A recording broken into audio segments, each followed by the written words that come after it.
and then played it back and trying to... It's stylised, but it's too much, so I suppose. For so long we have said, we are 3 weeks away, we are 3 weeks away from finishing the film.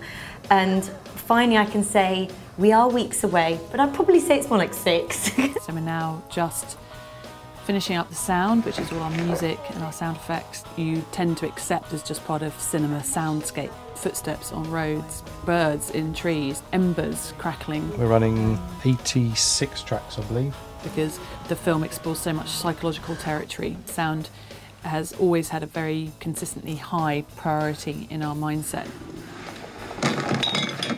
We have been up to more in the last 3 months than we've ever been on the film. We've picture locked. Well, exactly. We've completed all the VFX shots.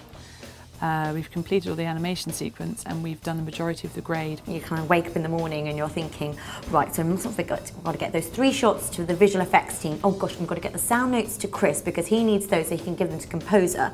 Oh, and then the other thing, we need to look to our producer on this. And I will say the momentum has been great for us, but there has still been a few hiccups. It has not been the smoothest of... Brek and I were due to go to Cannes in sort of triumph, I guess. But unfortunately, our 6 AM EasyJet flight to Nice was one of the handful of flights that were cancelled due to the ash cloud. And because it's Cannes time, there are no alternative flights to Nice, and all the Eurostar were booked out too. And so we weren't able to go. And to be honest, I was so relieved. There's just so much to do still. We still had to get up at 4 o'clock to find out that the flight was cancelled, so we didn't exactly sort of enjoy the lie-in. There's been a lot, you know, in terms of encouragements kind of to give still, and guidance and notes to kind of pass on. We would have been having to do that while we were in Cannes. You never know who you can meet at Cannes, and that's the sort of beauty of it. So we're disappointed not to have gone, but more than happy to just focus on our sound mix now.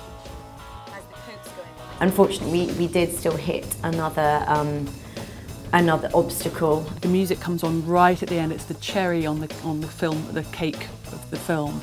And if it's not right, your cake looks stupid. Because I think for Liz and I, we really thought the end was so close. We really needed to make sure that this, even at this very final stage, that the music was exactly how we wanted it to be. Our composer found it very difficult to finish the score for the film. We basically had to start looking for another composer. There was a big gap between what we had expected and what we got.